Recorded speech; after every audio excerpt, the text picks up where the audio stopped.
दोस्तों आपका पेपर हो गया है और जीव विज्ञान जैसे कि 2025 का पेपर आप देख रहे हैं। सबसे पहले हम चैनल पर सोल्यूशन लेकर आए हैं और बहुत खुशी है कि जो हमने पढ़ाया वही पेपर में आया है। तो इसका जो है हम सॉल्यूशन लेकर आए हैं। ठीक है, दिख रहा होगा स्क्रीन पे आपको 2025 जीव विज्ञान। तो शुरू में आपको निर्देश दिखे हुए हैं। प्रारंभ के 15 मिनट परीक्षार्थियों को प्रश्न पत्र पढ़ने के निर्धारित है। सभी प्रश्न अनिवार्य है। आवश्यकता अनुसार अपने उत्तरों की पुष्टि नामांकित रेखा चित्रों द्वारा कीजिए। प्रत्येक प्रश्न के निर्धारित अंक उसके सम्मुख अंकित है। तो इस तरह की चीज़ें इसमें पेपर में बताई गई हैं। ठीक है, उसके बाद स्टार्ट करते हैं इस पेपर को हम। तो पेपर स्टार्ट करेंगे। सबसे पहला प्रश्न लेंगे हम यहाँ से। विकल्प वाले प्रश्न है, लघु बीजाणुधारी की सबसे आंतरिक परत कौन सी होती है? बाह्य त्वचा, अंतःस्थीयम, मध्य परत या टेपिटम? तो हमने पढ़ाया था कि लघु बीजाणुधारी की जो आंतरिक परत होती है वो टेपिटम होती है। ऑप्शन जो डी वाला है वो आपका राइट होगा। जो बी वाला ऑप्शन है एंडोथीसियम जो है इसकी सही परत होती है। मैं बोलना कुछ और चाहा था। टेपेटम पोषण देती है खाली हमें, तो टेपेटम जो है ये नहीं होगी। उसके बाद नीचे प्रश्न था, वह क्रिया जिसके द्वारा शुक्राणु जनक नलिकाओं से मोचित होते हैं कहलाते हैं? शुक्राणु जनन, वीर्य सेचन या शुक्र जनन या अंड जनन? तो इसकी सही जो टर्म होगा इसके लिए वो होगा शुक्र जनन। स्पर्मिएशन कहते हैं इसको। राइट ऑप्शन सी वाला ऑप्शन इसका राइट है। पहले का बी है, दूसरे का सी है। जीवाणु भोजी विषाणु में अनुवंशिक पदार्थ होता है। तो इसका उत्तर हो जाएगा डीएनए और आरएनए, या डीएनए या आरएनए। तो राइट ऑप्शन होगा डीएनए या आरएनए। ऑप्शन डी इसका राइट है। उसके बाद अगला प्रश्न है इसमें, आणविक कैंची है। तो आणविक कैंची हमने बताया था प्रतिबंधन एंजाइम होते हैं। एंडोन्यूक्लियस रेस्ट्रिक्शन एंजाइम को जो है क्या कहते हैं? आपका आणविक कैंची कहते हैं। ऑप्शन बी जो है इसका राइट है। अगले प्रश्नों पर चलेंगे। प्रश्न है, अंडोत्सर्ग किसे कहते हैं? तो अंडोत्सर्ग किसे कहते हैं? अंडोत्सर्ग की नहीं परिभाषा हम देखेंगे। तो पहला उत्तर लिखा है हमने ऊपर, महिला में अंडे बनने की क्रिया को अंडोत्सर्ग कहते हैं। पहला प्रश्न इसका ये उत्तर है। ठीक है, अगला प्रश्न है, परितंत्र के किसी एक अपघटक का नाम लिखिए। तो इसका आंसर तो बहुत आसान था। इसमें केचुआ लिख सकते थे हम, इसमें हम बैक्टीरिया भी लिख सकते हैं, जीवाणु भी लिख सकते हैं। बहुत आसान प्रश्न था ये। उसके बाद अगला है, मानव में पाए जाने वाले किसी बाह्य परजीवी का नाम लिखिए। तो इसमें जूं हो जाती, जूं सर में पाई जाती है और ये बाह्य परजीवी भी है। अगला देखिए, डीएनए के किन्हीं दो क्षारों के नाम लिखिए। डीएनए के पास दो क्षार होते हैं। आपका जो हैगा प्यूरीन होता है और पिरामिडीन होता है। पिरामिडीन जो होते हैं सी और टी होते हैं, और ए और जी जो होते हैं वो प्यूरीन होते हैं। ठीक है, अगला प्रश्न है, मॉर्गन ने प्रयोग हेतु फलमक्खियों का चयन क्यों किया? दो कारण लिखिए। तो इसका प्रश्न का उत्तर ये हो जाएगा।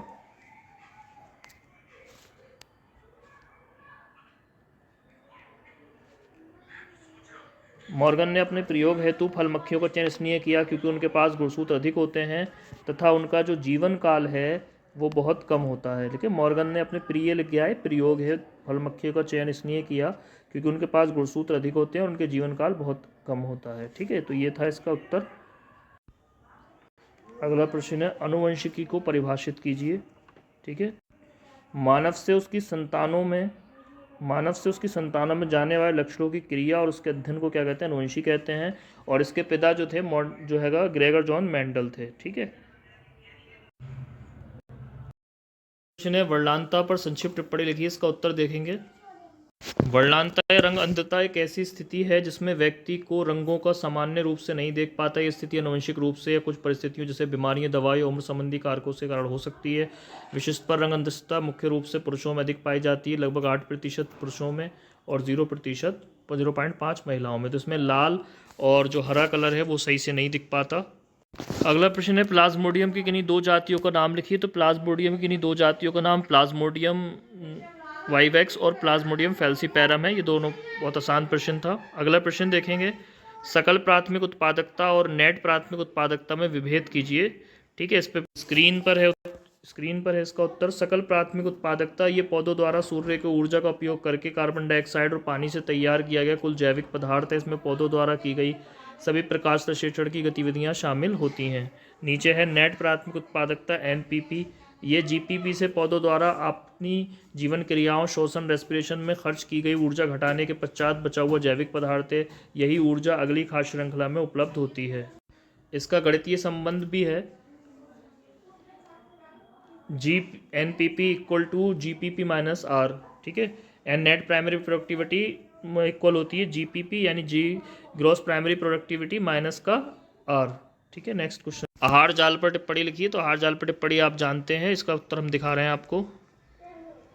खाद्य जाल या आहार जाल पारिस्थितिकी तंत्र में उपस्थित विभिन्न जीवों के बीच ऊर्जा और पोषक तत्वों के आदान प्रदान का एक जटिल नेटवर्क है।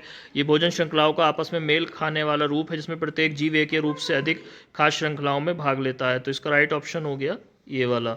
तो खाद्य जाल परिस्थितिकी में जो उपस्थित जीव होते हैं उनके बीच में जो नेटवर्क होता है उसे खाद्य श्रृंखला कहते हैं, खाद्य जाल कहते हैं। प्रमुख घटक वही होते हैं, इसमें उत्पादक होते हैं, जो उपभोक्ता होते हैं, इसके अलावा घटक होते हैं। अगला प्रश्न है परागण किसे कहते हैं। तो परागण के लिए हम उत्तर लिखेंगे। देखिए परागण कुछ नहीं है, परागण जो है एंथर से लेके परागकणों का स्टिग्मा तक पहुंच जाने की क्रिया को परागण कहते हैं। और इसमें जो है बहुत सारे इसके उदाहरण हो सकते हैं आम के अंदर, ठीक है, और फलों के अंदर। उसके बाद नेक्स्ट टॉपिक है स्त्री जनन का नामांकित चित्र बनाइए। तो स्त्री जनन का चित्र आप जानते ही हैं, सिर्फ मैं आपको टॉपिक बताऊँगा कि इसमें क्या क्या लिखना था, क्या क्या हेडिंग थी। पहला पार्ट है अंडाशय ओवेरी, मुख्य रूप से अंडाणु ओव्यू का उत्पादन करते हैं और हार्मोन एस्ट्रोजन प्रोजेस्टेरोन का स्राव करते हैं। नीचे है फेलोपियन ट्यूब, अंडाशय से निकलने वाले अंडाणु को पकड़कर गर्भाशय तक पहुंचाने का कार्य करती है।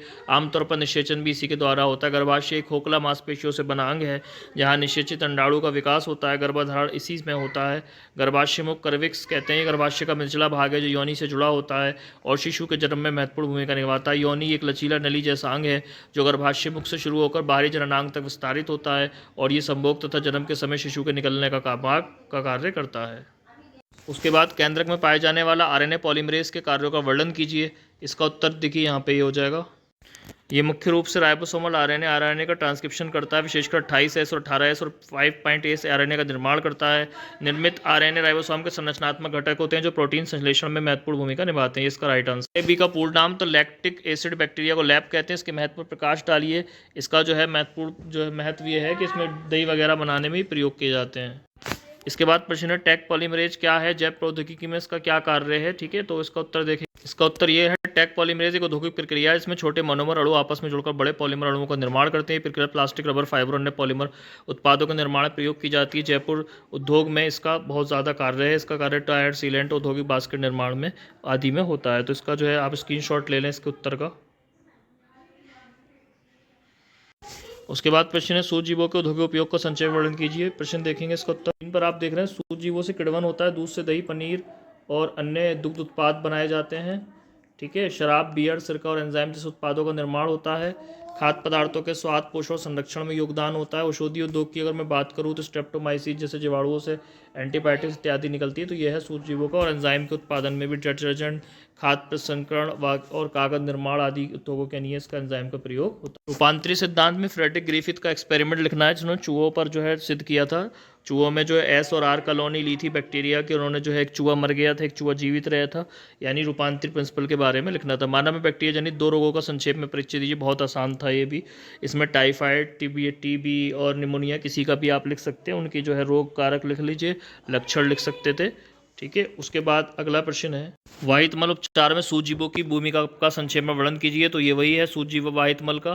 पुनर्योगज DNA तकनीक में प्रबंधित बंधन एंजाइम की क्या भूमिका है। ये 2 प्रकार के होते हैं। रेस्ट्रिक्शन एंडोन्यूक्लियस कहते हैं इनको, एंडोन्यूक्लियस और एक्सोन्यूक्लियस कहते हैं। एंडोन्यूक्लियस जो होता है किनारों पर काटता है यानी प्रारंभ में और अंत में, और जो एक्सोन्यूक्लियस होता है वो DNA को विशिष्ट स्थान पर काट देता है। तो इनकी भूमिका के कारण ही जैव प्रौद्योगिकी जो है संभव हो पाई है। बीटी कपास पर टिप्पणी लिखिए। बीटी बैसिलस थायरोजेनेसिस से बनाए गए बैक्टीरिया से जो भी पेड़ांट होते हैं उनके शुरू में बीटी लग जाता है, तो कपास से पहले लगाया गया, इसलिए बीटी कपास कहते हैं। PCR का क्वेश्चन है, पॉलीमरेज श्रृंखला अभिक्रिया का क्या महत्व है, ये हमने बताया था PCR के बारे में आपको। आवृत बीजी पौधे में मादा युग्मोभित का निर्माण का सचित्र वर्णन कीजिए। ये परिवार नियोजन की विभिन्न विधियों को, तो इसमें कंट्रासेप्शन के मेथड लिख सकते थे आप। अगला है डिफरेंट अनुलेखन क्या है। तो अनुलेखन का ट्रांसक्रिप्शन पूछा है इन्होंने, ठीक है। और इसमें जो हैगा जैव विकास पर एक निबंध लिखिए। तो जैव विकास पर जो है एक निबंध उन्होंने पूछा है, ठीक है, कि जैव विकास किस तरीके से हुआ और 5 नंबर में जैव विविधता संरक्षण से आप क्या समझते हैं, ये भी हमने पढ़ाया था। और स्व स्थानीय बाह्य स्थानीय संरक्षण में विभेद कीजिए, ये वही है कि हमने अगर जंतु को वही सुरक्षित कर दिया तो स्व स्थानीय हो गया, बाहर ले जाकर सुरक्षित कर दिया तो बाह्य स्थानीय हो। समष्टि क्या है? समष्टि क्या है? किसी स्थान पर किसी समय पर रहने वाली जनसंख्या को समष्टि कहते हैं, या लोगों को या जातियों को समष्टि कहते हैं। 3 गुण होते हैं, समष्टि या तो घटती है, समष्टि या तो बढ़ती है, समष्टि या तो स्थिर रहती है। इसका सूत्र भी हमने आपको बताया था, NT बराबर N प्लस बी प्लस आई माइनस डी प्लस ई। यदि बी प्लस आई का मान अधिक है तो जनसंख्या बढ़ती है, बी प्लस आई का मान कम है तो जनसंख्या स्थिर रहती है, घटती है, और B plus I equal to D plus E है तो जनसंख्या सामान्य रहती है। तो ये था आज का बायोलॉजी का पेपर जो हमने सॉल्यूशन कराया। न्यू बैचेस इसी तरह की तैयारी के लिए, हमारे यहाँ के बच्चों का बहुत अच्छा एग्जाम गया होगा, तैयारी के लिए हमारे चैनल से नए साल के बच्चे जो 12th में आए हैं अभी वो जुड़ें। और नए बैच जो है 15 मार्च से स्टार्ट होंगे बायोलॉजी के लिए। और नीट के लिए भी हम क्रैश कोर्स लेके आने वाले हैं जल्दी नीट के लिए, तो चैनल के माध्यम से सूचना देंगे। तो चैनल पे जो नए लोग आए हैं वो ज़्यादा सब्सक्राइब कर लें। Thank you very much to watch the full video.